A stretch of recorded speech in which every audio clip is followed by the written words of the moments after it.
Muy buenas tardes, estimados seguidores del grupo Derecho Notarial, seguidores también de la página de Facebook de la Pontificia Universidad Católica del Ecuador, sede Ambato. Es un placer para mí darles la más cordial bienvenida a este interesante y actual conversatorio sobre la implementación del servicio público notarial electrónico. Como sabemos, con la entrada en vigencia de la Ley de Apoyo Humanitario y de la Resolución 0075, entró en plena vigencia la implementación de este novedoso sistema, en lo cual vamos a abordarlo con nuestros invitados especiales. Tenemos como invitado al ingeniero Santiago Acurio, quien es técnico en sistemas, quien nos va a dar el análisis de la parte técnica de esta implementación de este servicio, del tema, hablemoslo del tema tecnológico. Y tenemos al doctor Luis Fernando Suárez Proaño, quien es docente de la Universidad de la Pontificia Universidad Católica del Ecuador, y vamos a hacer el análisis jurídico del mismo. Es un placer para mí y es un honor para mí darles la palabra e iniciar con este conversatorio. Para todas las personas que se están uniendo vía Facebook, pueden hacer sus preguntas a través de mensajes. Las personas que constan como espectadores mediante Zoom también pueden realizar sus preguntas mediante mensajes en el chat, las mismas que serán absueltas al final de la exposición, digamos, de todos los panelistas de este interesante conversatorio. Bienvenido, estimado doctor Luis Fernando Suárez, si fuera tan amable en activar su micrófono para darle la palabra. Muchas gracias, doctor. Es suya la palabra. Gracias, mi doctor Arellano, muchísimas gracias por la oportunidad. Un saludo también a Santi, compañero docente de la PUSE Ambato. Gracias por la oportunidad de compartir este tema tan vital, tan necesario en el mundo del derecho, y no solo en el mundo del derecho, sino de las tecnologías, de la información y sobre todo de la ciudadanía en general, por cuanto el servicio notarial está todos los días en el ambiente, en nuestra sociedad, en el trabajo de los abogados, en el trabajo de las familias ecuatorianas, al menos en estos momentos tan complicados que está viviendo el país. En ese sentido, al parecer, la pandemia nos ha forzado no solo al mundo jurídico, sino a todos, a que de una vez por todas terminemos de aceptar que el mundo está totalmente digitalizado y que se desarrolla en torno a la tecnología. El derecho, al menos para los abogados y para los estudiantes de derecho, debemos aceptar lo que está en la web. De ahí que el abogado analfabeto, pienso yo, no es aquel que no sepa derecho, sino que aquel que no maneja la tecnología para encontrar el derecho. Hoy es imposible ejercer la abogacía, y creo que todos coincidirán conmigo, sin un smartphone, sin una tablet, sin una laptop, sin una nube como tal, y ahora aún más con el tema de la firma electrónica como tal. Este proceso de digitalización arranca, hoy por hoy tenemos que decirlo, como docente universitario, arranca en las aulas universitarias. El abogado realmente, el estudiante de derecho, está ya capacitado para manejar las herramientas de la tecnología. Hoy por hoy, a diferencia de nosotros, creo que coincidirá conmigo usted, doctor, en el sentido de que nosotros no recibíamos tecnologías de la información o algo de informática, no lo recibíamos. El derecho estaba en las leyes, estaba en los códigos y estaban en los libros. Hoy por hoy, una materia obligatoria, por ejemplo, en la malla de la PUSE, es precisamente tecnologías de la información como tal. Entonces, vemos que hoy por hoy el derecho tiene notables ventajas desde el punto de vista eminentemente tecnológico. Por ejemplo, los buscadores jurídicos, las APPs jurídicas, los sistemas normativos online completos y en líneas hacen que nuestro trabajo como abogados en parte sea más fácil, pero también es una dualidad bastante simpática, bastante complicada. ¿Por qué? Porque hay tanta información que el abogado tiene que volverse realmente especialista en saber escoger qué información que le brinda la alta tecnología puede servir para determinado caso. Este proceso de digitalización ha producido, desde mi punto de vista, dos efectos fundamentales en el derecho que ya vamos aterrizando en el tema planteado el día de hoy. Por un lado tenemos el famoso e-government. El e-government no es otra cosa que los servicios públicos digitalizados. Y una ley que vamos a analizarlo más adelante, la ley humanitaria que es conocida hoy por hoy, nos da un gran ejemplo de lo que debe ser el e-government. Ha tenido que venir, lamentablemente, hay que decirlo, una pandemia para darnos cuenta que el mundo debe estar completamente digitalizado e inclusive los servicios públicos relacionados con la actividad jurídica deben estar completamente digitalizados y en la órbita del e-government, como se denomina. En el caso de los servicios jurídicos públicos, sí, puntualmente de las notarías, hay una política en este momento de Estado a escala mundial, y no hay que decirlo que solo del Ecuador, sino es a escala mundial, por el cual el e-government a nivel de notarías es una realidad. ¿Sí? De lo anterior podemos decir que el servicio público, sí, hoy el servicio público de notarías y el servicio público jurídico debe echar mano de tecnologías como la nube, la inteligencia artificial, el análisis predictivo en el derecho es muy importante, y algo que no se estudia y que recién estamos acomodándonos es la famosa jurimetría, es decir, esta especie de ciencia tecnológica del derecho que nos permite medir la eficiencia de las decisiones y de los actos jurídicos como tal. Obviamente eso ha producido un punto de inferencia en nuestra profesión como tal. Hoy por hoy a nivel mundial, queridos amigos, estamos hablando de lo que se denomina en derecho tecnológico del derecho 2.0, ¿sí? Que se basa en principios como, por ejemplo, la movilidad. A través de las tecnologías de la información, la notaría debe ir donde el usuario y romper el círculo tradicional de que los usuarios o los abogados íbamos a la notaría. Hoy se debe cambiar completamente. Eso es el derecho 2.0, la automatización. Las famosas minutas. Las minutas deben estar completamente digitalizadas y deben ser elaboradas por los abogados a través de correos electrónicos. De una u otra forma hemos estado haciéndolo, ¿no? Empezaremos, y recordará usted, mi doctor Arellano, como notario, sí, notario importante en la ciudad de Quito, que arrancamos hace algún tiempo con las famosas USB que teníamos que ir llevando a la notaría, ¿no? Y a veces venían los virus y complicábamos a la notaría o al estudio jurídico. Eso ya veníamos trabajando desde hace unos 10 años atrás, pero ahora la ley humanitaria, como ya lo vamos a revisar en detalle, realmente da otro giro, es hacia otro nivel. Y si no estamos a la altura de los tiempos, sí, tanto abogados en libre ejercicio, estudiantes de derecho y servicio notarial, realmente nos quedamos fuera del tren que está viniendo a una velocidad impresionante.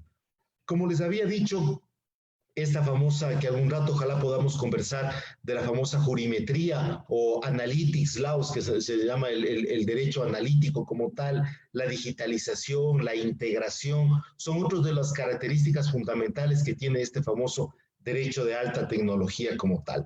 Otra pata, otra columna fundamental de este nuevo servicio notarial y del servicio público jurídico, llámese así, registros, notarías y demás, es el famoso cumplimiento del compliance. ¿Sí? ¿Qué es el compliance? Es algo así, para traducirlo y hacerlo mucho más familiar a cada uno de nosotros, es una especie de manual de buenas prácticas de producción jurídica. ¿Sí? Es un sistema que en Europa nosotros lo estamos estudiando en la universidad a nivel de posgrado. Es una gran cantidad de políticas, no solo normas, sino un poco más arriba, políticas de Estado, que procuran darle total seguridad y fiabilidad a los actos notariales, a los actos jurisdiccionales, y que eso es vigilado, ¿sí? Controlado por el Estado a través de este cumplimiento de estas políticas estatales llamadas el compliance como tal. ¿Qué persigue? Darle seguridad de datos, transparencia, manejos de alta tecnología de la información. Bien, con esta pequeñísima introducción, entremos ya en materia. ¿Qué ha pasado durante la pandemia? ¿Y por qué desembocamos en esto? Durante la pandemia, el servicio judicial de la Administración de Justicia y de mano el tema notarial, sí, vino a toparnos con nuestra realidad. Dábamos por hecho de que siempre las unidades judiciales, las notarías, los registros iban a estar ahí para nosotros y para nuestros clientes, que no iba a pasar absolutamente nada. Pero de pronto viene la pandemia y produce una verdadera crisis, catarsis en lo que es el sistema de administración de justicia y como servicio auxiliar del mismo, las notarías como tal. Sí, empezamos, yo pienso que el Consejo de la Judicatura empezó de una manera un poquito tímida, dictando unas resoluciones cuando se decretó el estado de emergencia allá en 16 de marzo del 2020, sí, a través de una resolución, la 035-2020, donde dice se suspendían primero los términos y con 035 se restablece parcialmente el servicio del servicio notarial, pero no decía absolutamente nada del tema eminentemente, llamémoslo así, tecnológico como tal. Simplemente decía restablezcase, nada más. Y estableció una lista de áreas en donde podía restablecerse el servicio. Es decir, no era completo. Y ustedes recordarán, estimados amigos, no se digitalizó el sistema, se regresó al sistema antiguo. Antiguo me refiero de 16 de marzo, miren qué rápido pasa el tiempo, y peor en derecho informático. De 16 de marzo para atrás es el derecho antiguo, ¿sí? Desde la 075 para acá, que es del mes anterior, es el derecho moderno. Así de simple nos cambió tan rápido el mundo a los abogados. Viene la resolución 040, ¿sí? Que autoriza a los notarios de ámbito nacional el otorgamiento de escrituras públicas, de promesas de compraventa e inmuebles. Más que por una cuestión tecnológica, una necesidad que la gente necesitaba el dinero para el tema de afrontar la pandemia, ¿sí? Los tratamientos y tratar de salvar la vida como tal. Y obviamente sale otra resolución, la 044, ¿sí? Donde se restablece completamente el servicio notarial a nivel nacional y empiezan a haber yo noto aquí algo simpático, porque empiezan a haber unas disposiciones, unos artículos, disposiciones transitorias, que es una especie de exhorto a que el Departamento de Tecnología del Consejo de la Judicatura empiece a dar todas las facilidades, empieza a crear todas las soluciones tecnológicas, pero hasta ahí no dice cómo, cuándo, dónde y sobre todo en la parte tecnológica, con cuánto, que es lo que realmente nos importa este momento. Simplemente es un famoso exhorto, no como los que hace la Asamblea Nacional, que exhortan a que por favor dejen de robar, pero siguen robando igual y no hacen absolutamente nada.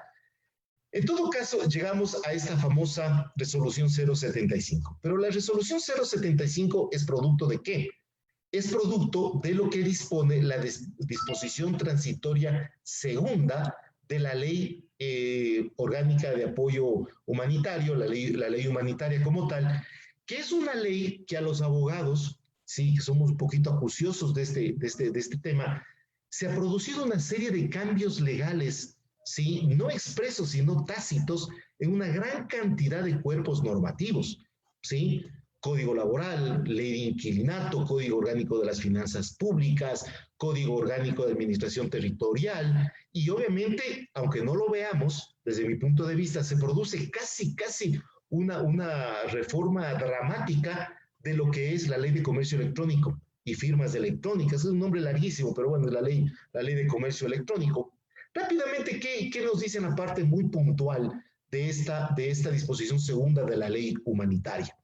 En la parte interesante, me parece, en el primer inciso, dice, las entidades del sector público y privado facilitarán el empleo de la firma electrónica y las certificaciones autorizadas.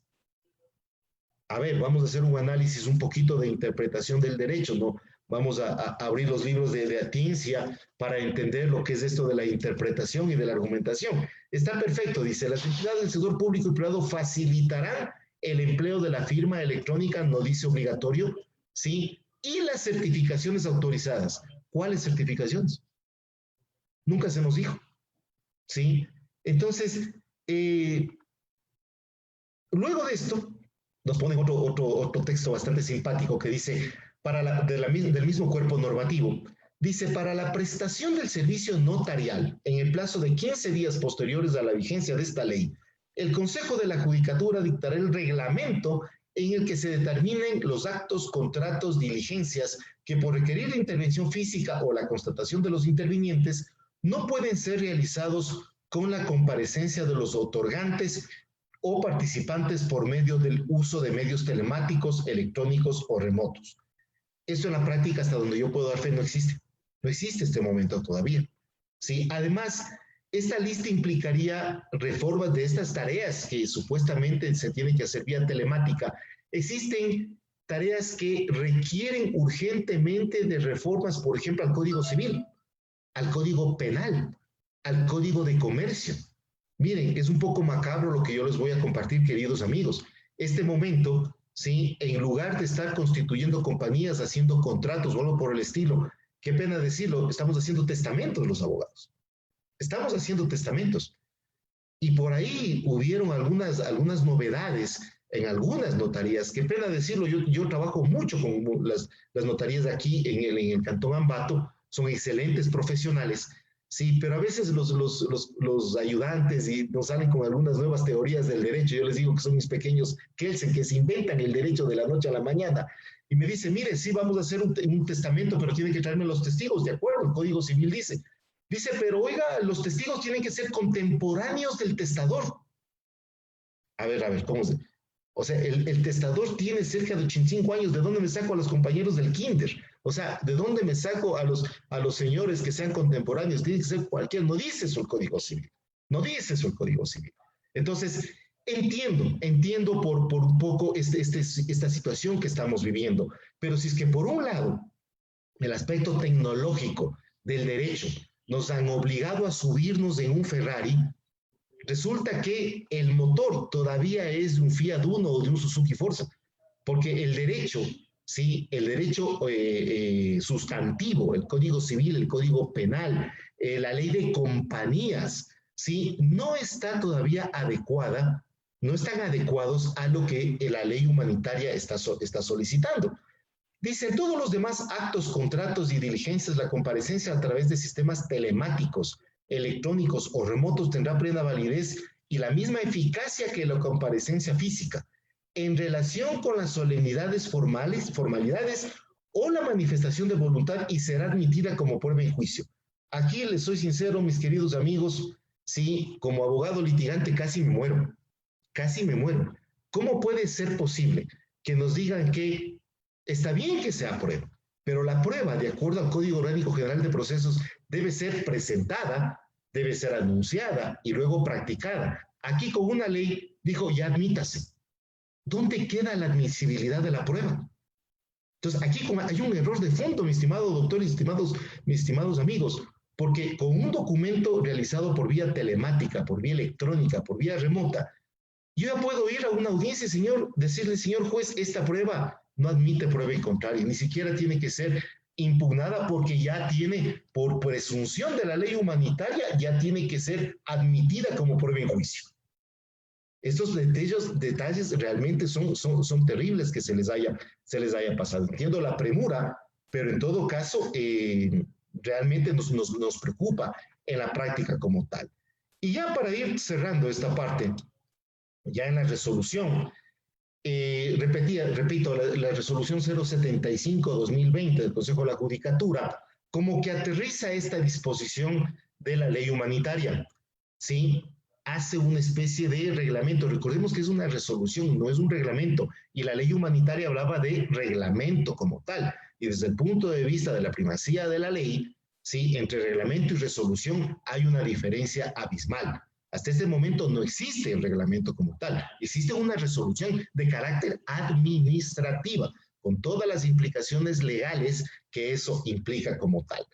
Entonces, en lo que podemos detallar, si se habla en el artículo 3 de esta resolución de algo bastante curioso, la progresividad de la prestación del servicio notarial electrónico, es decir, debe haber dos fases, ¿sí? Hay dos fases de esta adecuación del servicio notarial a las tecnologías de punta como tal. Dice, se podrá realizar de manera electrónica los siguientes actos en contratos y establece una lista de la cual obviamente no la vamos a dar lectura, salvo dos elementos que a mí me llaman mucho la atención ya en la práctica como tal. Dice, ¿qué documento se puede realizar de manera electrónica? Nos dice, certificación de documento materializado desde página web o de cualquier soporte electrónico. Sí, entiendo la página web y Santiago nos va a dar la parte eminentemente tecnológica, pero yo como buen abogado siempre queremos encontrarle la quinta pata al gato, ¿sí? Y ver qué puede pasar. El momento que me dice cualquier soporte electrónico, ¿implica esto redes sociales? Sí, yo puedo ir con mi chat de WhatsApp, con cualquiera de ellos, sí, redes sociales infinitas que existen, y decirle, señor notario, certifíqueme materialíceme este documento y certifíqueme de una red social con el nivel de inseguridad que tienen las redes sociales, perfiles falsos y demás. Realmente yo le veo un problema grave para el notario a la final. ¿Sí? El quinto, inscripción de contratos de arrendamiento con la petición firmada electrónicamente por el solicitante. Aquí esto debería ser optativo, porque recordemos que una gran cantidad del pueblo ecuatoriano, ¿sí?, que arrienda para vivir, es personas que no tienen recursos para acceder a una firma electrónica de 70, 80 dólares, como el que me parece extremadamente caro. En otros países cuesta muchísimo más barato como tal. Colombia, 14 dólares, por darles un ejemplo. Pero esto debería estar en línea con lo que sucede con los gobiernos autónomos descentralizados, porque ustedes recordarán que los contratos de arrendamiento se deben inscribir en la oficina de inquilinato de los municipios. Entonces, ¿qué hacemos con esa competencia del municipio y ahora con esta prerrogativa también de los señores notarios? ¿Sí? ¿Dónde debo inscribir? ¿Voy al municipio o voy donde el señor notario? O si el señor notario me lo inscribe, porque dice inscripción de contratos de arrendamiento, inmediatamente esa inscripción tendrá que estar en línea con la base de datos del municipio. Bueno, estamos en Quito, en Ambato, en Cuenca, eso sí es posible. Pero si estoy en Ventanas, si estoy en el Cantón El Pan, ¿sí? ¿Estaremos en la posibilidad de hacer eso en tiempo real? Realmente no lo creo. Peticiones electrónicas de sentar razones y marginaciones. Aquí sí acuso mi total drama, crisis, y sería bueno que lo analice usted, mi doctor Arellano, porque al momento en que dice que podrá hacerse de manera electrónica, petición electrónica para sentar razones y marginaciones.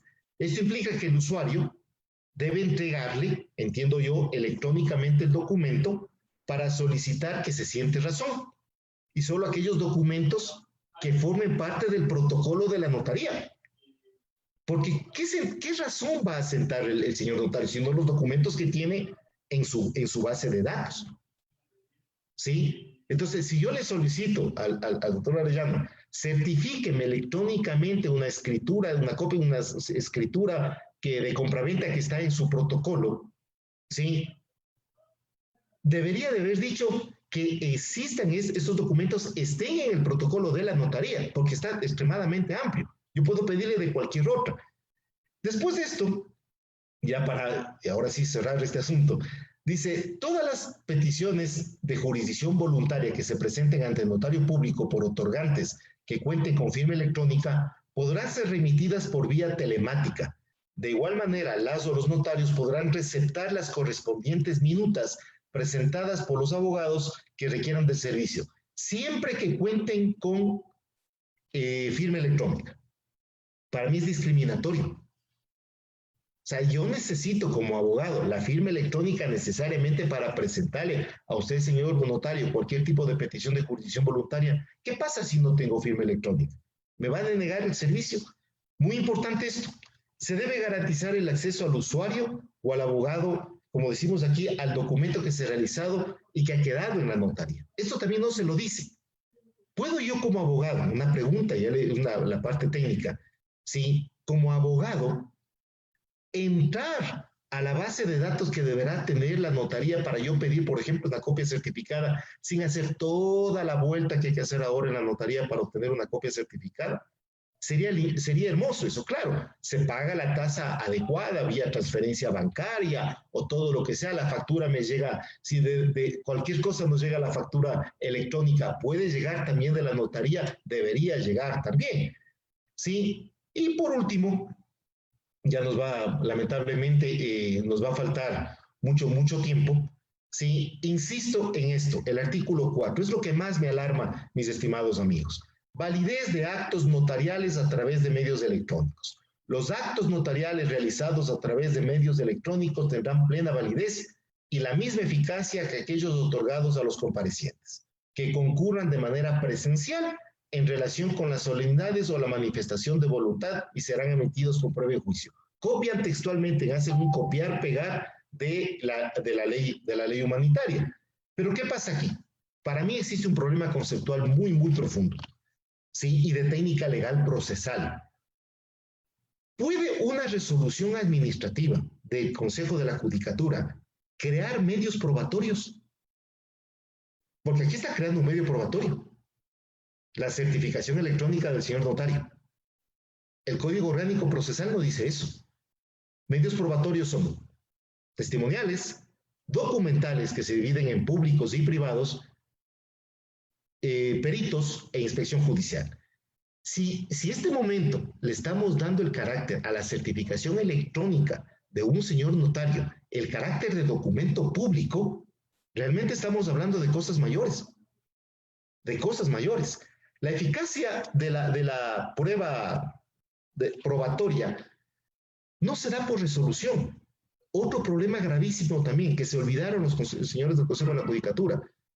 ¿Cómo yo puedo impugnar una prueba, una certificación que dé el doctor Arellano? ¿Sí? Nos da una escritura, copia certificada por el medio tecnológico que sea. De acuerdo a lo que establece esa resolución y a la ley humanitaria, el abogado va al juicio y dice, señor juez, aquí está esta escritura. El Código de Procesos me da a mí la facultad para yo impugnar esa prueba. ¿Sí? Pero si el abogado dice un ratito, esta prueba debe ser admitida en juicio, más allá de lo que usted piense, señor juez, o de que el otro abogado piense. ¿Por qué? Porque la ley humanitaria dice que debe ser admitida. Es decir, el famoso juicio de admisibilidad probatoria, ¿sí? No se aplicaría en cualquier documento que venga de manera electrónica por parte de una notaría. Y eso es inconstitucional. ¿Por qué? ¿Dónde queda mi derecho a la defensa?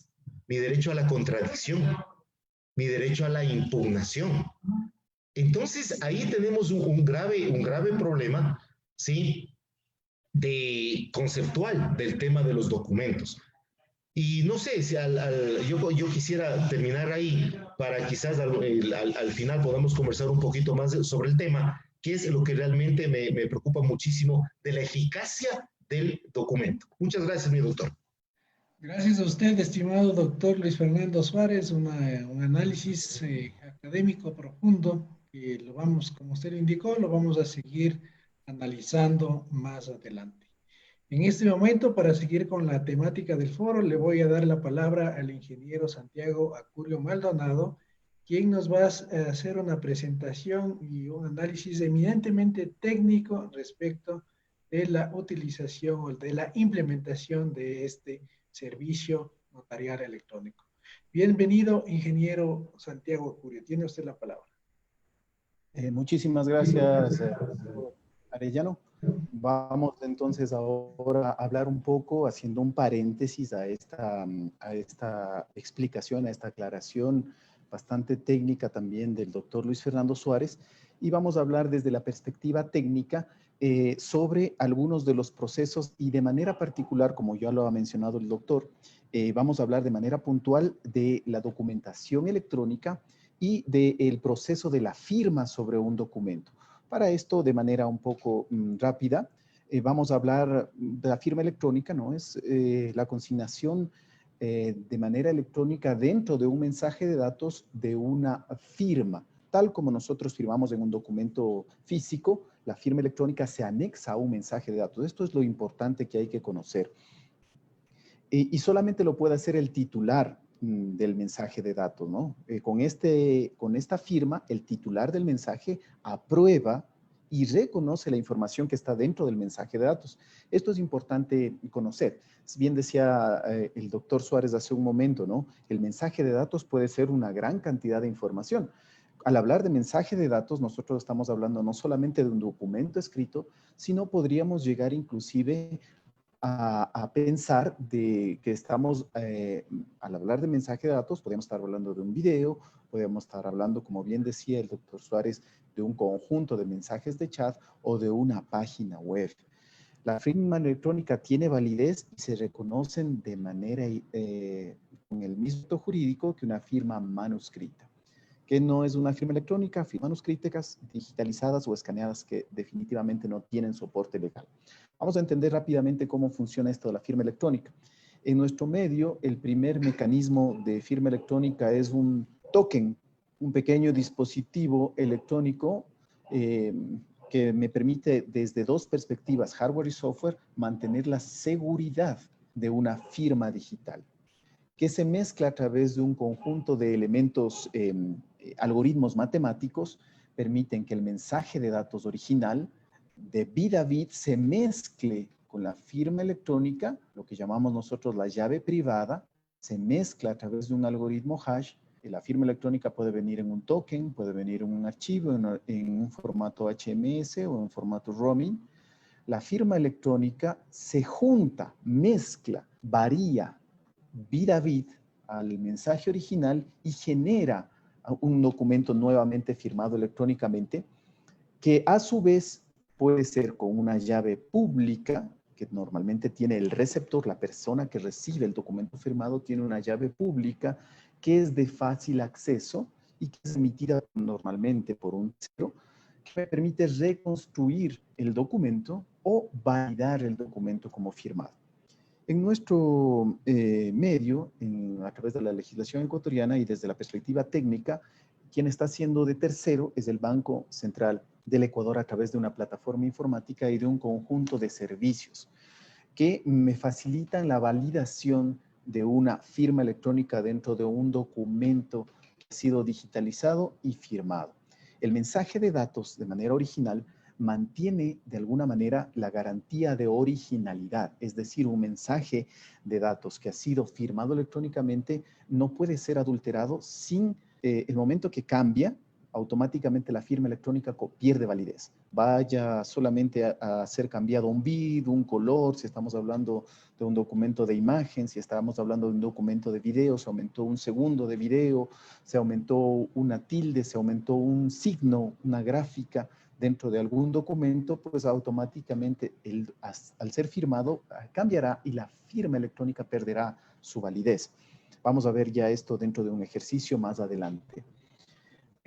Como podemos ver también en esta presentación, el documento se mezcla con un algoritmo llamado de hash. Normalmente hay algunos protocolos técnicos, MD5, SHA-1, que lo que hacen nada más es modificar internamente los bits, los datos del mensaje de datos para generar un documento firmado. Este documento firmado tiene una clave que es pública, esto es interesante saber, y este documento firmado viaja por los medios telemáticos de los que hablaba el doctor Suárez. Entonces, un documento, una vez que se encuentra firmado, puede viajar por el Internet y puede ser recibido desde el otro lado, desde un receptor, ¿no es cierto?, el documento firmado. La pregunta es, ¿cómo garantizo yo la integridad de este documento? Si ya tengo el documento original, tengo el filtro del documento MD5, lo que hacemos es introducir a un tercero que da validez a la firma. Y el tercero en este caso es el Banco Central del Ecuador, quien a través de una llave pública que se descarga en archivos digitales me permite saber si el documento es o no es íntegro. ¿De acuerdo? La firma electrónica garantiza, como ustedes saben, autenticidad, integridad, el concepto de no repudio y el concepto de confidencialidad. ¿Quién hace esto en el Ecuador? El Banco Central, como lo estamos viendo allí, tiene un proceso de certificación de firma electrónica, tiene unas tarifas de las que ya habló un poco también el doctor Suárez, y nos permite hacer una serie de consultas, nos permite registrarnos, hacer solicitudes y también hacer actualizaciones al proceso de firma electrónica.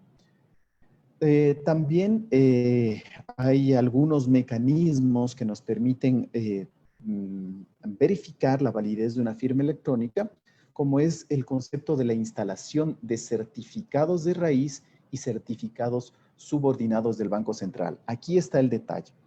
Si a mí me llega un documento firmado electrónicamente, ¿cómo yo puedo saber si el documento realmente corresponde a la persona, al firmante? yo utilizo los certificados raíz y los certificados subordinados del Banco Central para mezclar esa firma, ese documento firmado, y de alguna manera validar que esa firma es realmente de la persona quien emite el documento.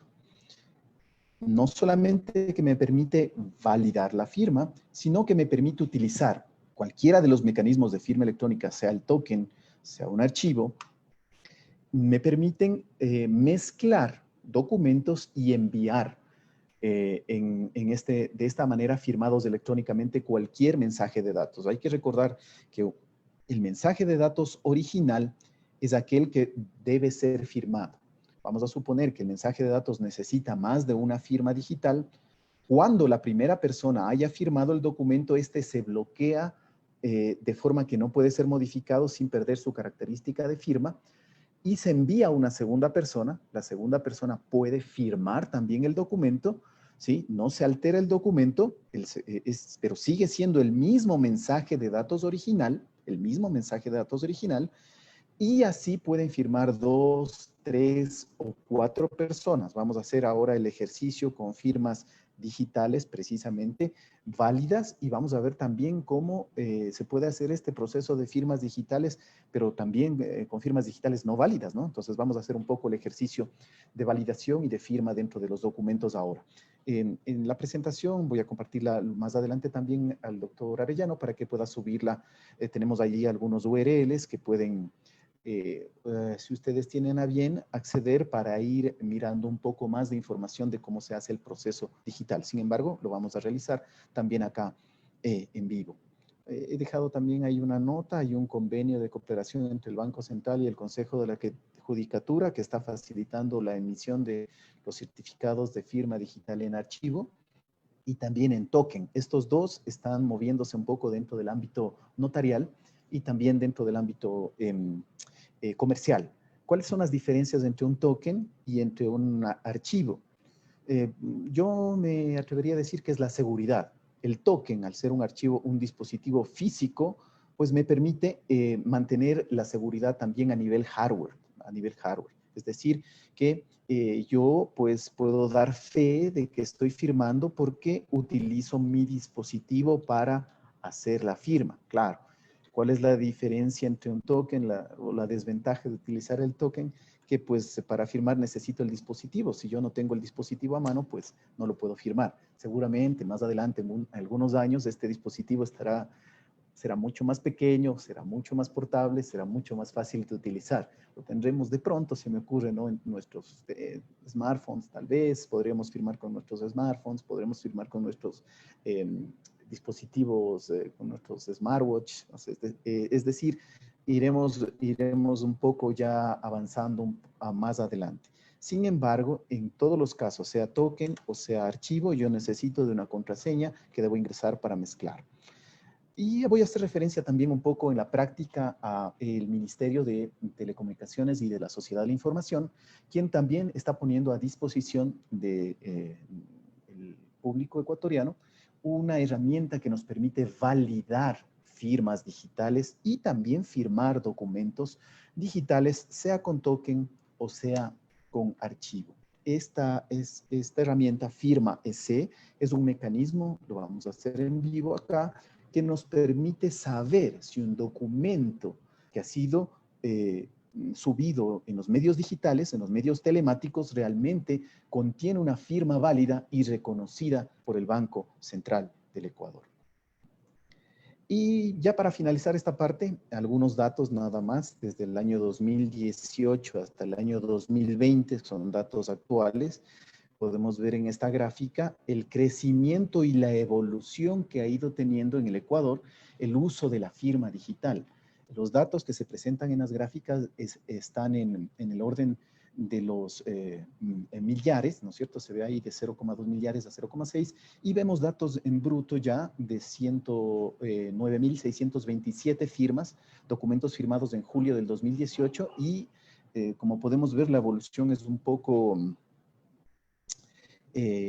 sostenida, pero de alguna manera ya se ve un pequeño repunte entre los meses de mayo y junio.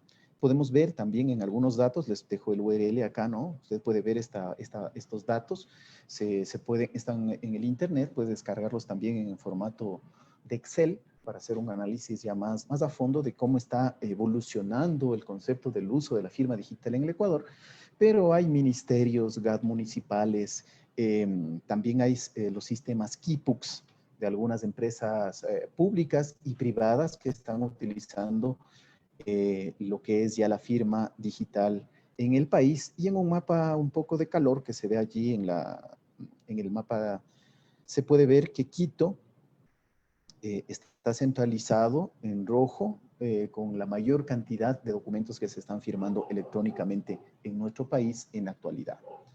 Muy bien, vamos entonces a hacer una pequeña pausa allí y voy a compartir nuevamente la pantalla para hacer un pequeño ejercicio. En el ejercicio que vamos a presentar ahora, voy a presentar rápidamente un documento firmado digitalmente y voy a utilizar la herramienta firma EC.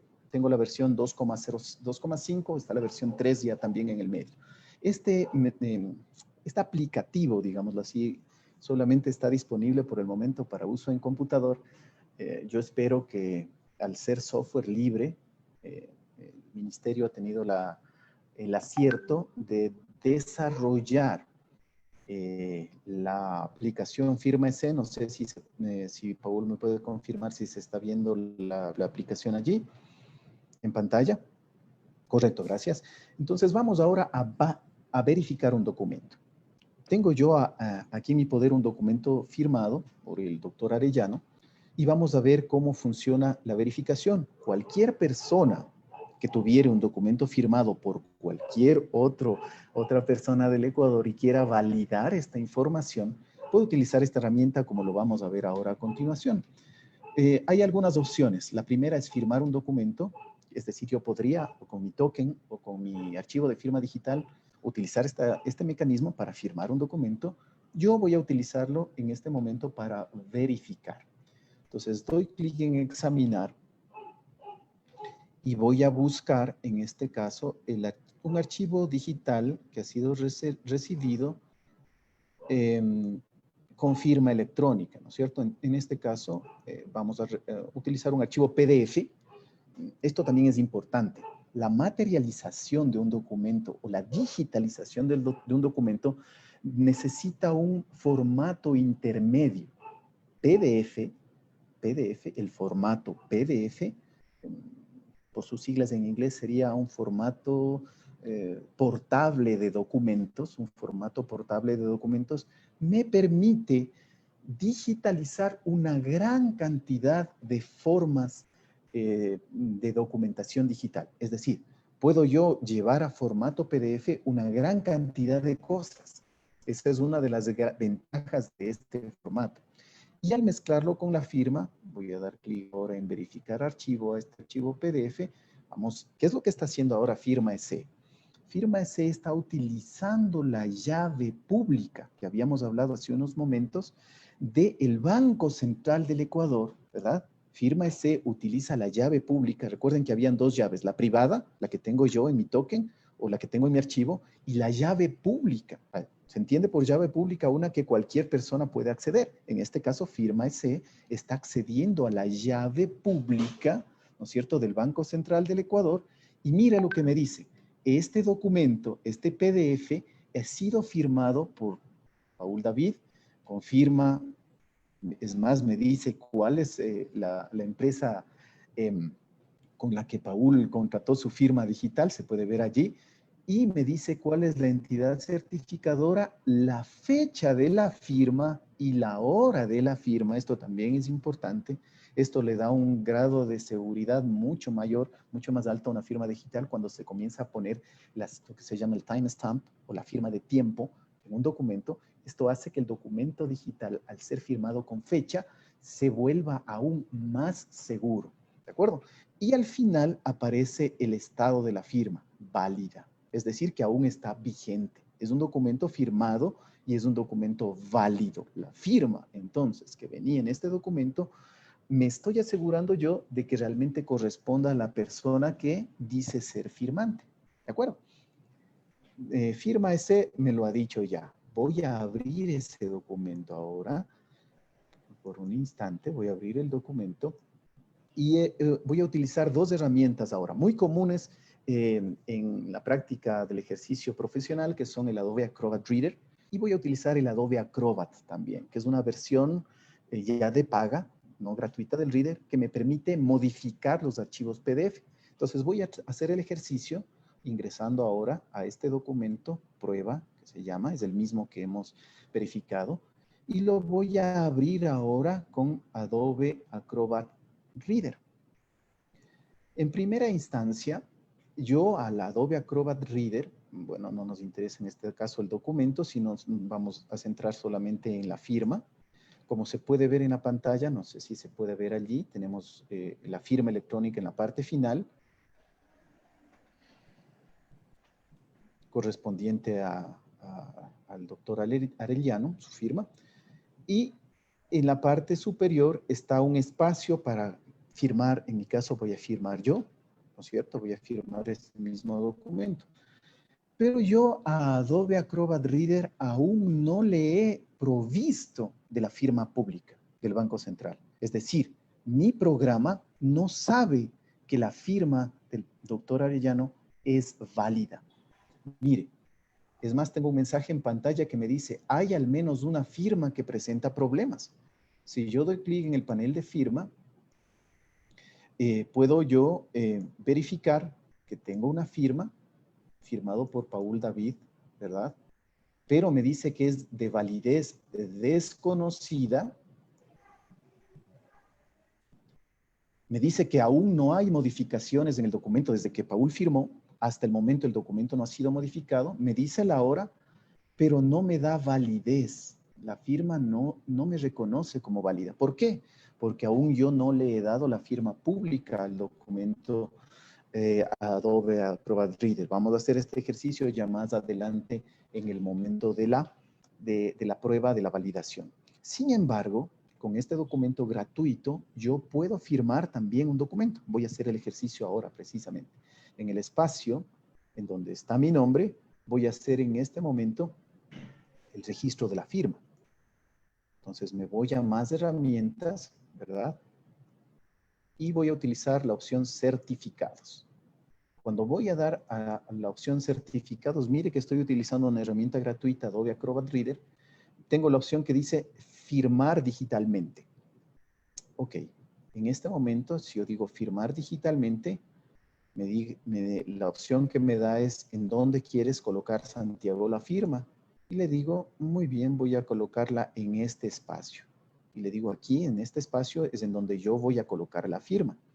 Y voy a utilizar una firma electrónica mía propia, un certificado mío, que se utiliza dentro de algunas operaciones internas dentro de otras instituciones, pero no es validada por el Banco Central. Entonces, pero puedo firmarlo, ¿no? Entonces, en el momento en que yo firmo, en este caso como Santiago Acurio, me va a salir la firma digital, ¿correcto? Pero me pide escribir mi contraseña, que es el mecanismo regular de toda firma electrónica. Escribo yo ahora mi contraseña. Espero haberla escrito bien. Doy clic en firmar y automáticamente se estampa la firma en el documento, pero se crea un nuevo mensaje de datos. Estoy en este momento generando. Voy a ponerle prueba con firma. De acuerdo al nuevo mensaje de datos. Mire, esto es interesante.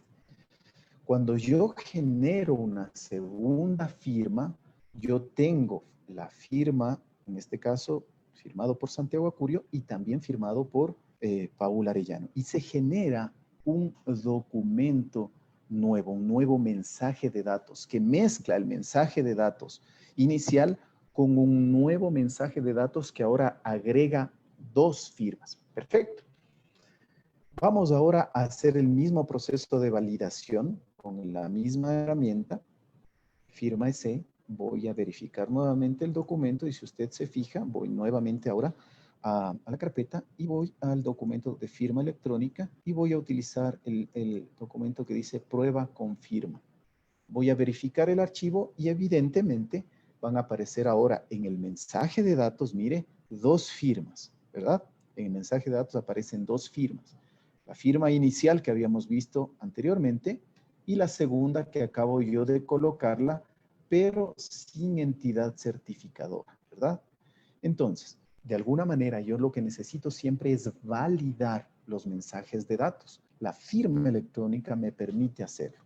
Para ya ir terminando esta pequeña ejercicio práctico, ir comprendiendo que el mensaje de datos original va sufriendo cambios mientras se va firmando. Sin embargo, el documento válido es el documento original sobre el cual puede dar fe un notario público, es precisamente el mensaje original de datos, ¿verdad? El mensaje original de datos, a pesar de que puede venir, como estamos viendo, con 1, con 2, con 3, con las firmas que fueren necesarias. Si el proceso judicial, o el proceso en este caso de validación notarial, ha iniciado con una firma digital, pues todo el proceso deberá devenir con el mismo mecanismo de firma digital. Es decir, si ya fue firmado, en este caso por una persona, como lo estamos viendo, la segunda, la tercera y la cuarta persona tendrán que seguir modificando o añadiendo al mensaje de datos originales sus propias firmas de forma que el documento tenga validez. Lo que estamos viendo ahora en este ejercicio precisamente es esto. Y ya para finalizar, les decía, voy a permitirme ahora utilizar otra herramienta, Adobe Acrobat, para visualizar mi primer mensaje original que tuvo la gentileza Paul de enviarme para este ejercicio que estamos haciendo, en donde yo ya le he dicho, en cambio, a mi herramienta, a Adobe Acrobat, le he unido con las firmas públicas del Banco Central. Mire, y como se puede ver aquí, dice el documento está firmado y todas las firmas son válidas. Es decir, ya la herramienta de visualización de la información también me permite ver en el panel de firmas, mire, hace un momento veíamos, cuando todavía no le contaba yo a mi aplicación que debe validar con el Banco Central, veíamos que la firma no estaba reconocida. Y ahora que yo ya le he dicho a mi aplicación que debe validar con el Banco Central, la firma aparece precisamente válida y reconocida, ¿verdad? Es más, yo puedo ver la versión de la firma, puedo ver información adicional del firmante y puedo ver también los detalles de cuándo fue firmado y los detalles, en este caso, de el dueño de la firma digital. ¿Ok? Perfecto. En este caso, estamos viendo el dueño de la firma digital y yo puedo ver los detalles de la firma. Denme un segundo, aquí tenemos exactamente. Me dice la firma es válida. Y si yo quisiera modificar el mensaje de datos original, que es justamente lo que voy a intentar ahora, mire, quiero modificar, doy clic a editar el documento PDF, dice, este documento se ha firmado y no se puede editar.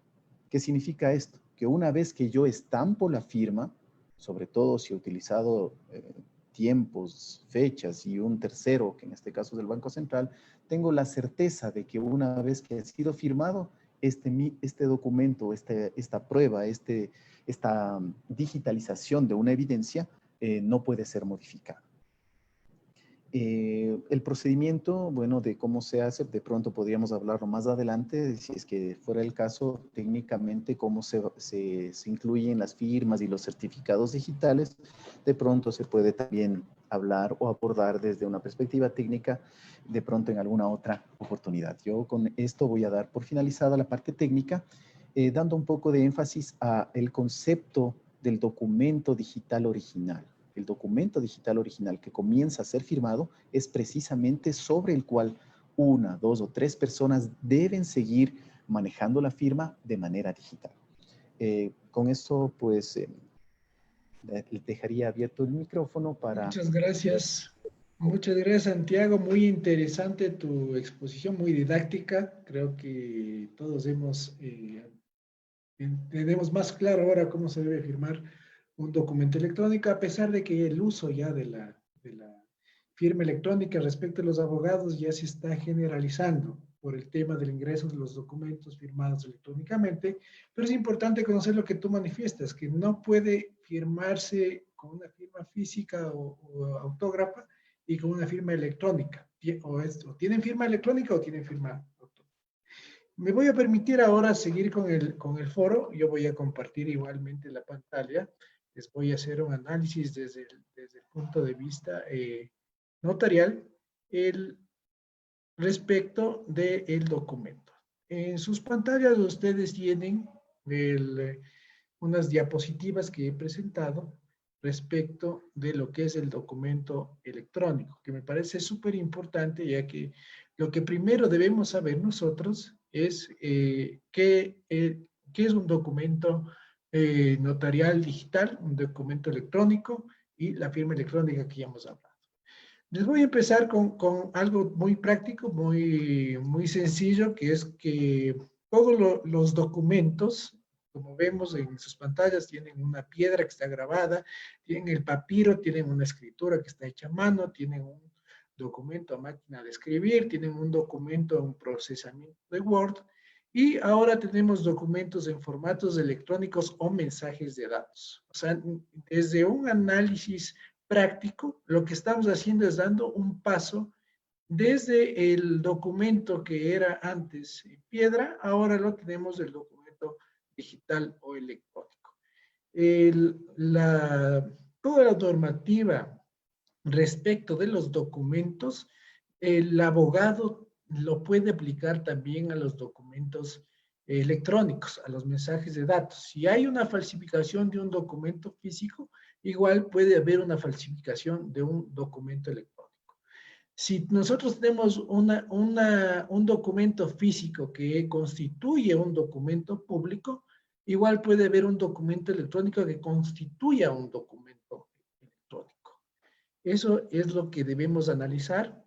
Lo que estamos haciendo, el paso que se ha dado y que se ha adelantado por esto de la pandemia, es el uso de la telemática. La telemática no es otra cosa que la combinación de la informática y de la tecnología de la comunicación para el desarrollo de diseños, procesos, técnicas de servicios y aplicaciones que permiten transmitir, enviar y recibir datos.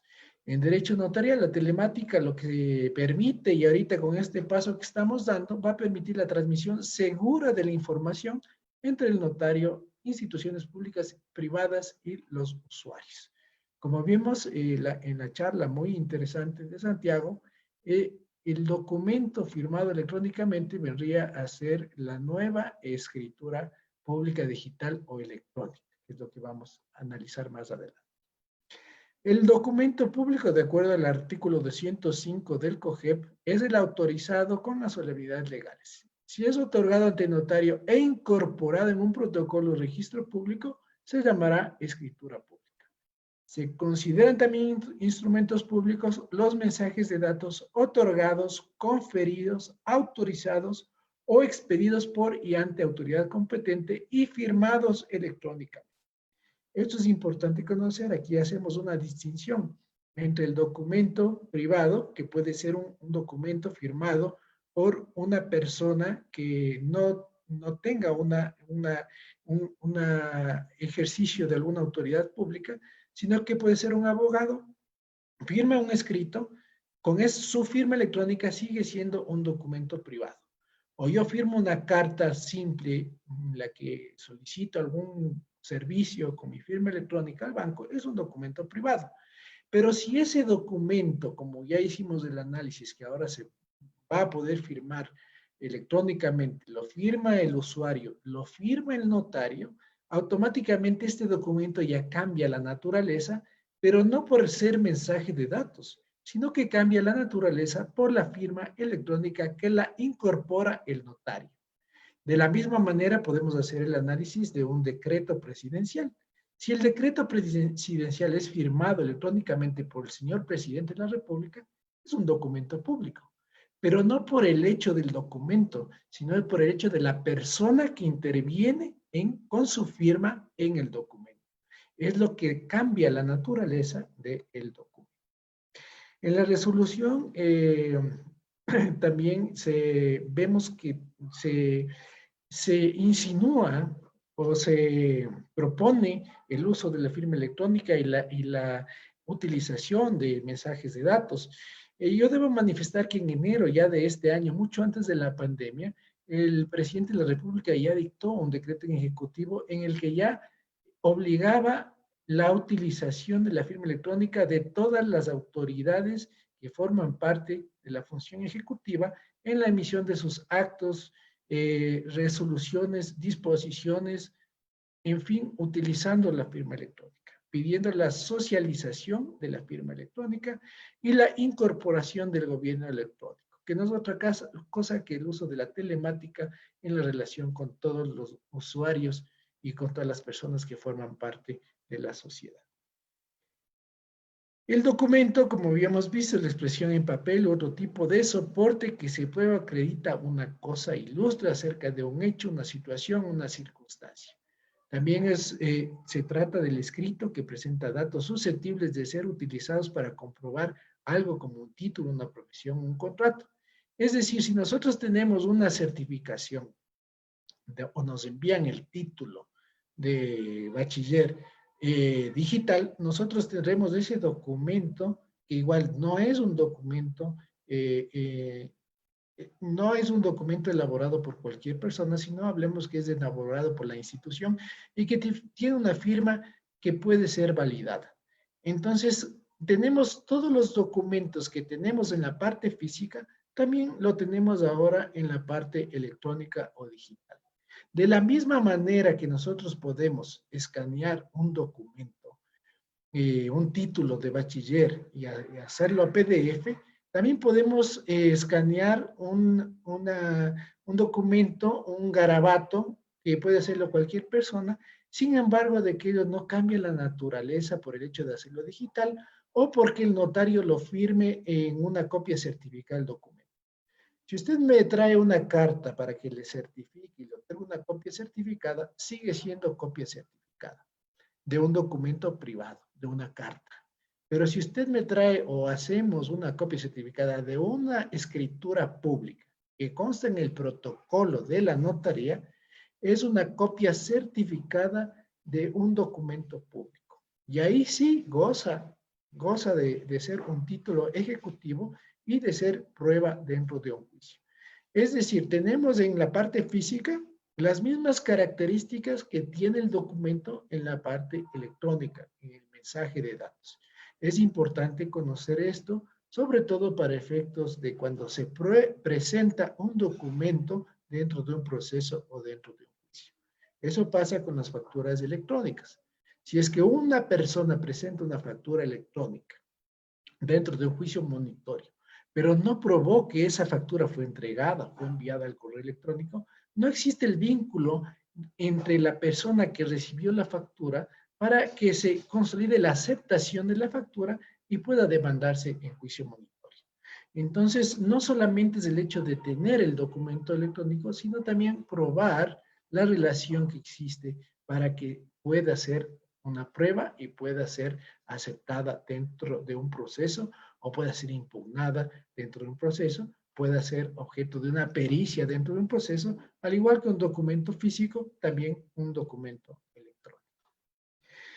En el artículo 5 del reglamento de la Ley de Comercio Electrónico, firmas electrónicas y mensajes de datos, establece este acuerdo para la desmaterialización. ¿Por qué les he puesto este artículo? Porque estamos hablando con la incorporación de la Ley Orgánica de Apoyo Humanitario y la resolución de 0075 del 2020, que vamos a tener documentos físicos que tendremos que desmaterializarlos. Desmaterializarlos es llevarlos, hacerlos un mensaje de datos. Pero para poder desmaterializar un documento físico se necesita la autorización de las partes que intervienen en en la celebración del contrato o en la firma del contrato, esta autorización deberán realizarla ante notario público y deberá constar por escrito o también deberá hacerse con firma electrónica, si es que las partes así lo convienen, para hacerlo digital. Es decir, si nosotros tenemos un contrato físico de compra-venta de un vehículo y ahora lo queremos hacer digital, autorizamos que ese contrato físico sea digitalizado en formato PDF y firmado por el notario para que pueda otorgar copias digitales de ese contrato electrónico, digamos, porque ya está en formato PDF. Esto hay que diferenciar entre si es que el documento nace como mensaje de datos, es decir, si nosotros hacemos el contrato de compra-venta de vehículo, firma el comprador con su firma electrónica, firma el vendedor con su firma electrónica, entonces tenemos un documento electrónico, que es un mensaje de datos, como lo había analizado el ingeniero Santiago Curio. Ese documento electrónico, un mensaje de datos firmado electrónicamente, constituye el documento original. Lo que podemos hacer ahí es no desmaterializar, sino materializar, es decir, volverlo a físico. Y yo necesito que ese documento esté firmado, certificado, el contrato de compraventa, entonces voy a la notaría y solicito la materialización de ese documento. De igual manera, eso pasa con los otros tipos de documentos, pero cuando interviene el notario, porque si hablamos de materializar, materializar implica que se imprima el documento, se lleve el papel. Pero cuando en esta materialización interviene el notario, es que se cambia la certificación del documento materializado. Y es porque el notario da fe pública de que este mensaje de datos, de que este documento electrónico se está materializando y es una copia certificada del documento electrónico, que es mensaje de datos, que se ha materializado, se ha llevado a papel. Esto porque también vamos a ver que en la resolución se incorpora el tema de la materialización y de la desmaterialización. La materialización consiste en la dación de fe que da el notario de que un documento electrónico digital original ha sido impreso y llevado al papel en su presencia. Es lo que les había hablado. La certificación del documento materializado debe realizarse en la notaría a través del computador del notario o de la notaría en presencia del notario.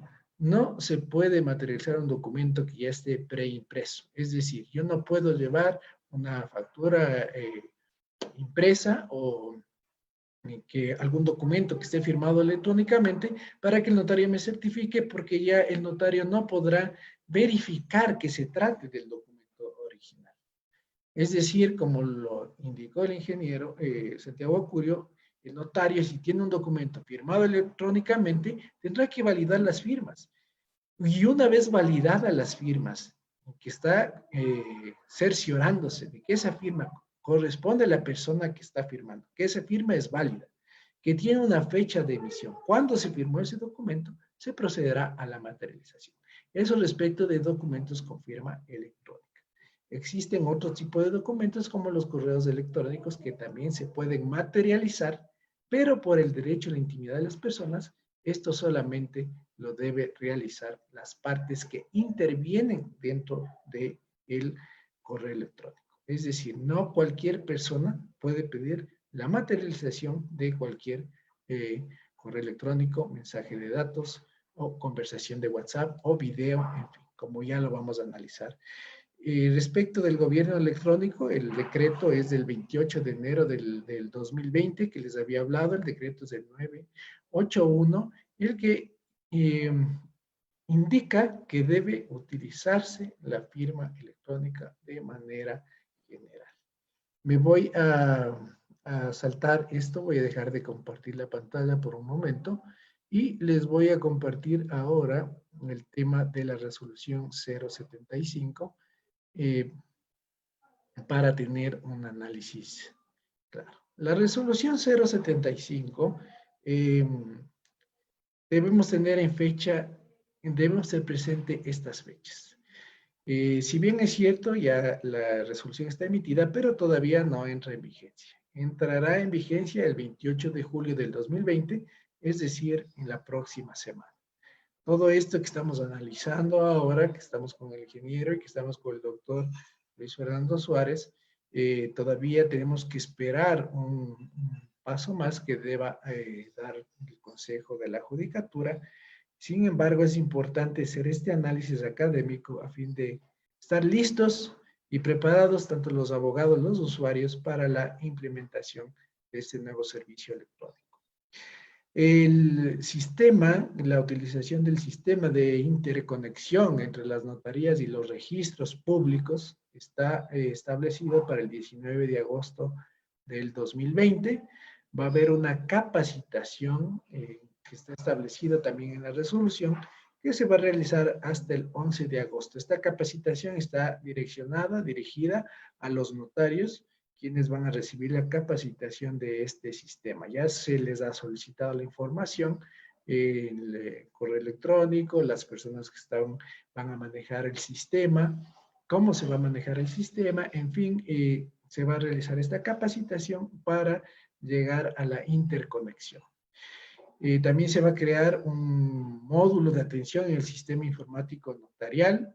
Como ustedes conocen, en el Ecuador se generan los protocolos, las diligencias, las certificaciones, las inscripciones de contratos de arrendamientos a través del sistema informático notarial. Entonces se creará este módulo que, como vemos, el protocolo empieza con la letra P, diligencias con la letra D, certificaciones con la C. Yo creería que el módulo de documentos electrónicos va a empezar con la letra E, que sería lo más lógico. Se habla también de elaboración de un instructivo que va a salir el 28 de julio. La única duda que me cabe a mí es que no se ha creado el protocolo electrónico.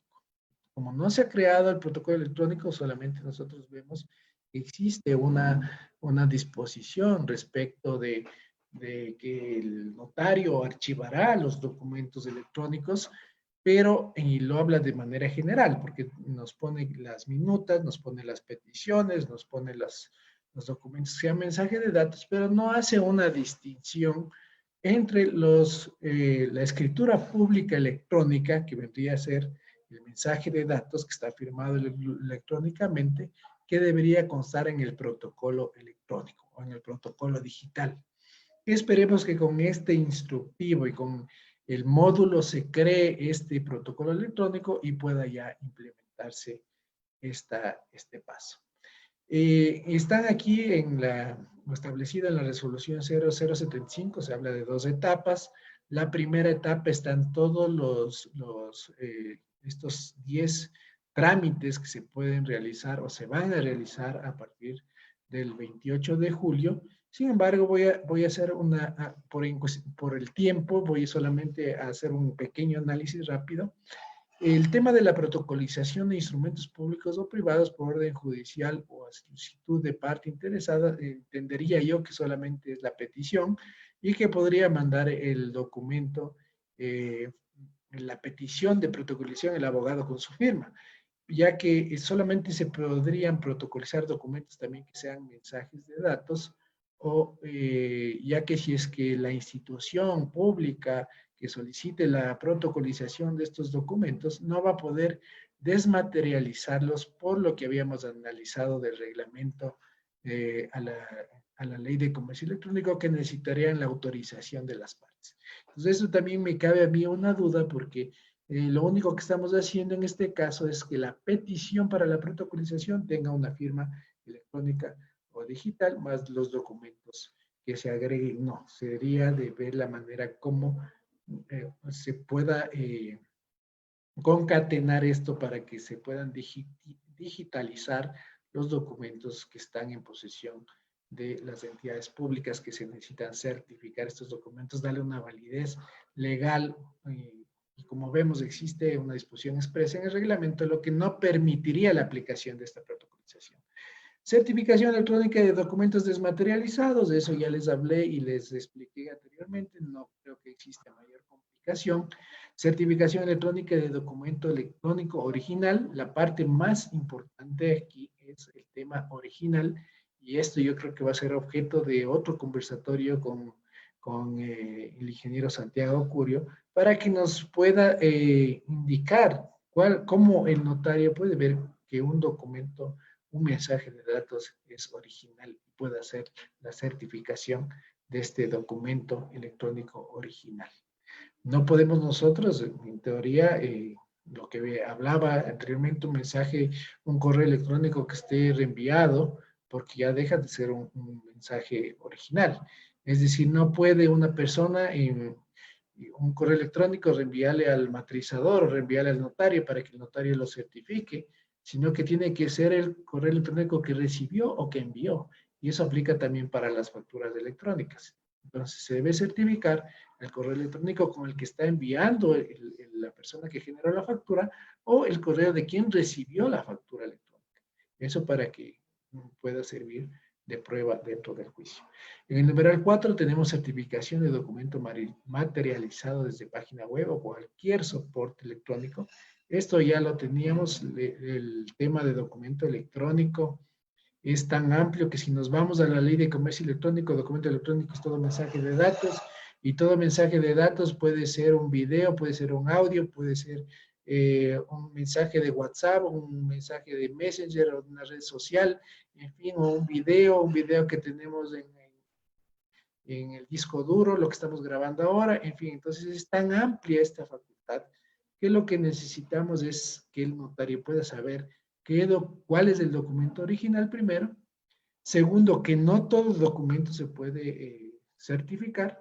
Es igual que si es que me traen una carta a puño y letra en la que amenazan de muerte a X o tal persona, no se podrá hacer un reconocimiento de firmas, ni se podrá certificar, ni se podrá notariar. De la misma manera ocurre con el documento, con el mensaje de datos. O sea, no podemos nosotros todos los documentos materializar. Se me ocurre fotografías de niños desnudos, o sea, no se podrían esos documentos certificar. Entonces va el control de legalidad que tiene que hacer el notario y verificar qué documentos se pueden o no se pueden materializar o no se pueden certificar. Respecto a la inscripción de contratos de arrendamiento, habla aquí de la petición firmada electrónicamente por el solicitante. Efectivamente, el problema que lo hacía notar el doctor Luis Fernando Suárez es el hecho del costo de la firma electrónica. Y efectivamente hay contratos de arrendamiento de $100, de $50, que la gente viene a inscribirlos en la notaría y por ende el costo de obtener la firma electrónica sí sería demasiado alto. Entonces, efectivamente, debería verse la manera de socializar y de que tenga un costo, sea más accesible la firma electrónica para poder realizar la inscripción. De ahí tenemos peticiones electrónicas para presentar razones de marginaciones. Efectivamente, lo que hablaba el doctor, las razones son las razones, por ejemplo, si es que necesitamos una razón de un poder que no esté revocado. Esto es para dar la facilidad. Tenemos un poder que se otorgó en la notaría en Quito y se va a firmar una escritura en Cuenca. El notario o el usuario puede enviar un correo electrónico a la notaría solicitando, se siente la razón de que no ha sido revocado el poder. Entonces, esta razón, el notario le realiza digital en PDF, la firma electrónicamente y la envía por correo electrónico al notario que está en Cuenca. Entonces, es lo que me parece que es la aplicación. Me parece muy importante que se pueda realizar esto. Al igual que las marginaciones, hablamos de una revocatoria de un poder que está otorgado en Quito y la revocatoria del poder se realiza en Ambato. Entonces, para que el usuario no tenga que ir con el poder a Quito a marginar la revocatoria, tengo entendido que es el espíritu de esta disposición. Falta así aclarar, yo creo que eso se va a ir aclarando con la nueva directriz que da el Consejo de la Judicatura sobre este punto. Respecto del numeral 7, que dice suscripción de actas de requerimientos, el numeral 8, suscripción de actas para el cumplimiento de promesa, las actas solamente las firma el notario. Entonces, estamos hablando, no le veo la aplicación ni del 7 ni del 8, porque el acta la firma el notario y el notario no tendría en sí necesidad de firmar electrónicamente un documento que lo tiene en su computador, y es más, va a insertarlo en su protocolo. Entonces le veo que no se va a poder aplicar, o que no va a ser de utilidad. No hay lógica en la aplicación de estos numerales del 7 y el 8.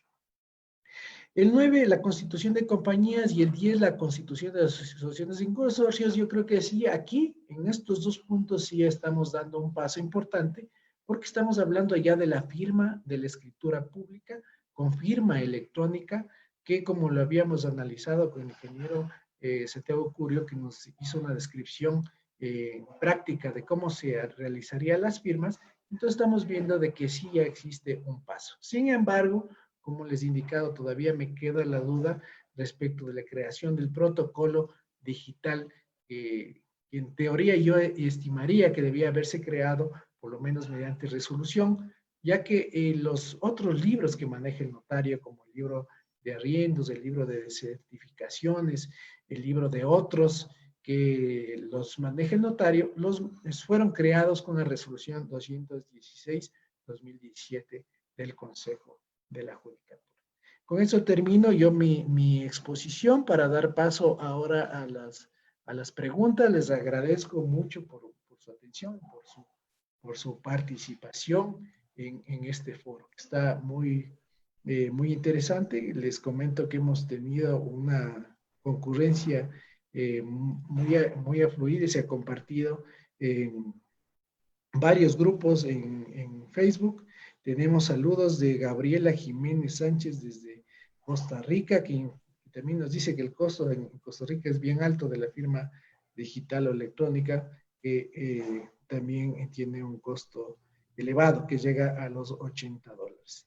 Una pregunta para el doctor Luis Fernando Suárez, dice si puede aclarar, en el caso de una persona que tiene que realizar una compra-venta en otra provincia, que no es la de su domicilio, para poderle efectuar de manera telemática, el vendedor no puede estar presencialmente, puede comparecer con firma electrónica.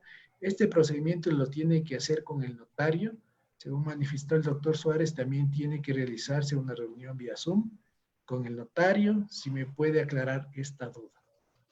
Gracias, doctor. No recuerdo haber dicho que se tiene que hacer la reunión con el notario vía Zoom.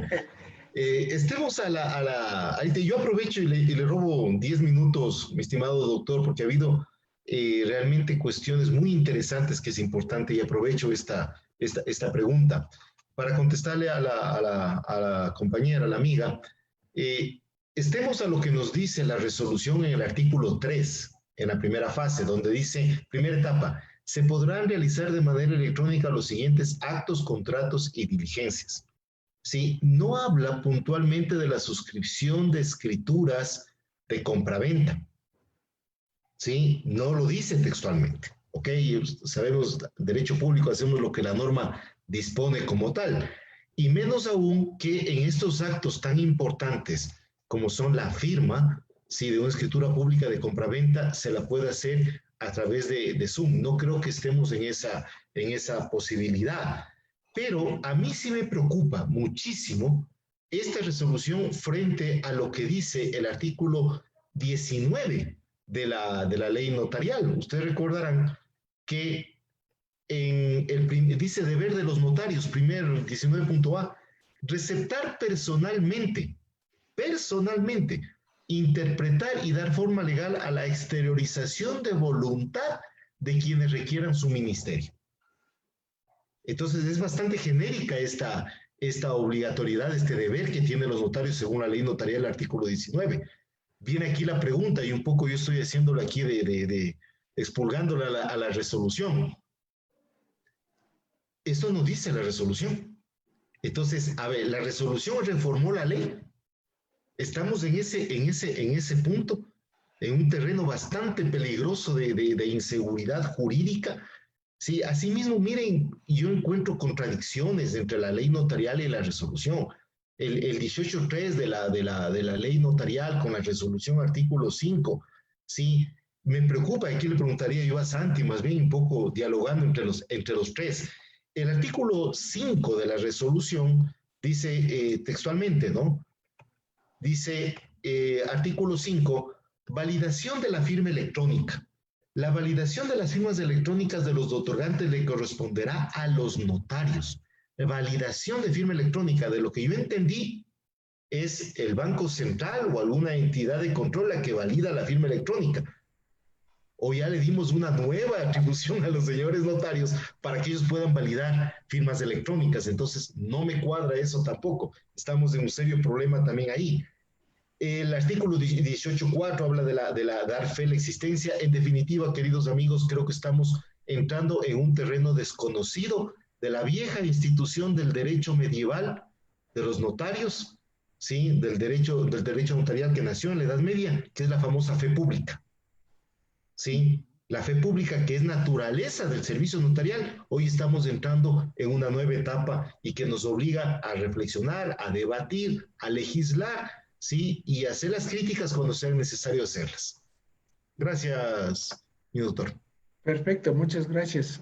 Santiago, hay una pregunta para ti. Dicen que si el programa Firma EC o las fibras electrónicas está disponible en Mac. Sí, claro. Precisamente Firma ese, al ser por el momento está disponible en las tres plataformas computacionales más comunes. Windows, que es lo que hemos visto acá, también está disponible para sistemas Linux, ¿verdad? También está disponible para sistemas Linux. Hay que hacer un proceso ahí de instalación también, y está disponible también para la plataforma Mac. Hay que hacer ahí un paréntesis también un poco lo que decía Luis Fernando, del tema de la fe pública y de la validación. El concepto de la validación propiamente, el ente regulador, el que da fe propiamente de que la firma es válida, si bien es cierto es el notario a través de mecanismos informáticos, porque debe tener un mecanismo informático el notario que le permita dar fe de que la firma digital es cierta, pero definitivamente por mecanismos de seguridad debe haber un tercero que intervenga en el proceso de la validación. En este caso, el tercero, para poder validar el mecanismo de la llave pública y la llave privada, debe haber un ente que brinde seguridad, ¿verdad? Que brinde la seguridad para que efectivamente un notario pueda tener la certeza, ¿no es cierto?, de que la firma es válida, ¿verdad? Y el tercero que brinda seguridad en nuestro medio, en nuestro caso, es el Banco Central. Sin embargo, lo que se llaman los certificados de seguridad no son solamente exclusivos del Banco Central. Hay muchas organizaciones a nivel mundial y a nivel internacional que efectivamente se encargan de brindar certificados de seguridad. Y esto lo vemos, por ejemplo, lo más común en las páginas web, ¿verdad? Cuando usted tipea HTTPS, ¿no es cierto?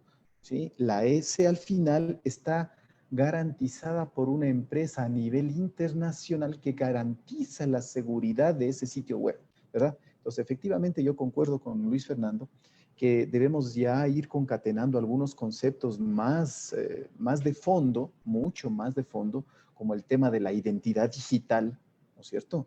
Yo debo manejar mi identidad digital que va en conjunto con mi firma. ¿Y qué tan cierta es mi identidad digital mezclada con mi firma electrónica, ¿verdad? ¿Y qué organismo gubernamental, qué organismo, en este caso, tecnológico, está soportando mi identidad digital y mi firma digital? ¿De acuerdo? Esa sería un Perfecto, poco la muchas, crítica. muchas gracias, Santiago.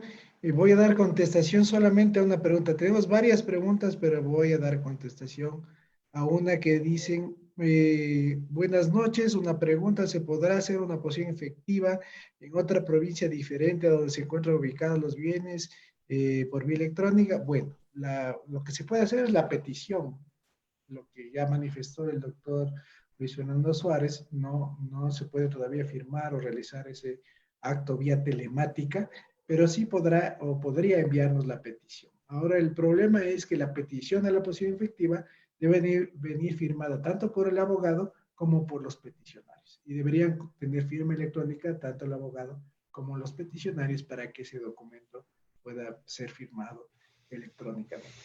Les agradezco mucho, estimado ingeniero Santiago Curi, estimado doctor Luis Fernando Suárez. Ha sido una charla muy fructífera. Hemos tratado de en este corto tiempo abordar varios temas que en realidad necesitan de mucho más análisis, necesitan de mucho más tiempo y de varias análisis académicos más. Hemos dado recién el primer paso.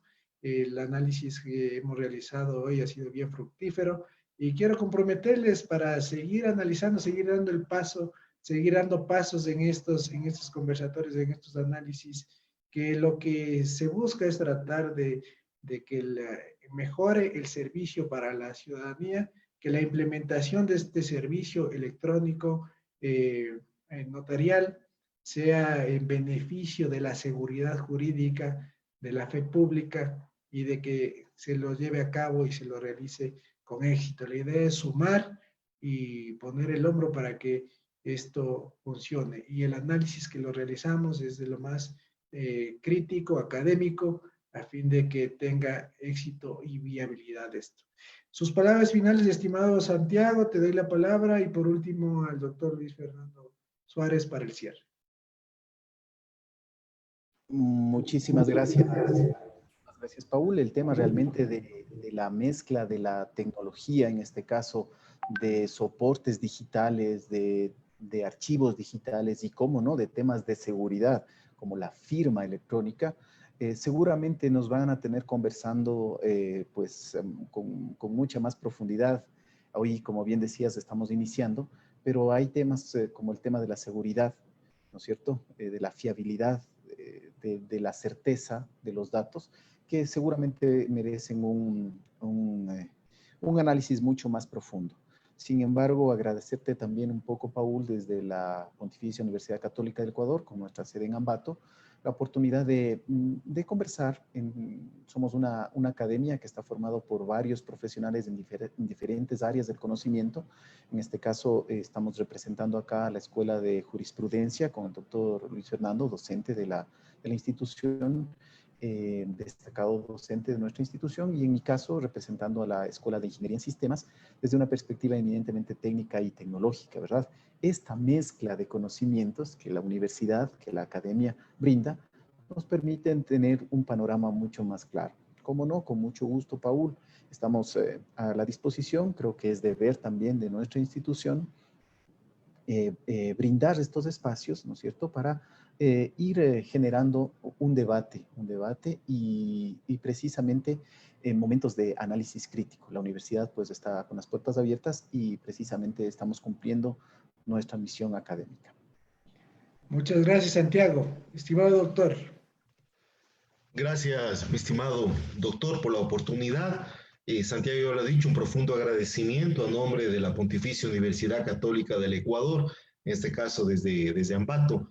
Ha sido realmente enriquecedor, realmente extraordinaria este tema propuesto por usted, desarrollado también por usted, y nosotros lo que hemos hecho es ser facilitadores y sobre todo poner en el tintero, en la mesa de discusiones, temas realmente fundamentales, ¿sí?, que nos apremian a los abogados para estar al tanto de lo que está sucediendo, partiendo del hecho de que hoy por hoy el derecho como tal, la parte legislativa, la parte doctrinaria está al alcance de todos. Ese no es el problema. El problema es cómo accedemos a esa gran cantidad de información y con lo que hemos visto el día de hoy, ¿qué seguridad tiene esa información? Que realmente eso nos lleva a un nivel mucho más amplio que yo le denomino el derecho 2.0.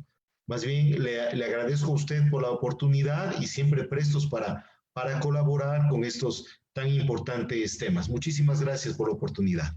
Muchísimas gracias a ustedes también y les hago la cordial invitación. El día miércoles vamos a tener por invitación de CIDE Ecuador, de CIDE Bolivia, de la Corporación de Estudios y Publicaciones y de Notarios Latinos de Argentina, un conversatorio igual sobre la tecnología y el servicio notarial y la función judicial. Este análisis internacional contará con panelistas de España como el doctor Alfonso Cavalier, de Argentina con la doctora Victoria Folsini y de Ecuador el doctor Javier Rodas y mi persona.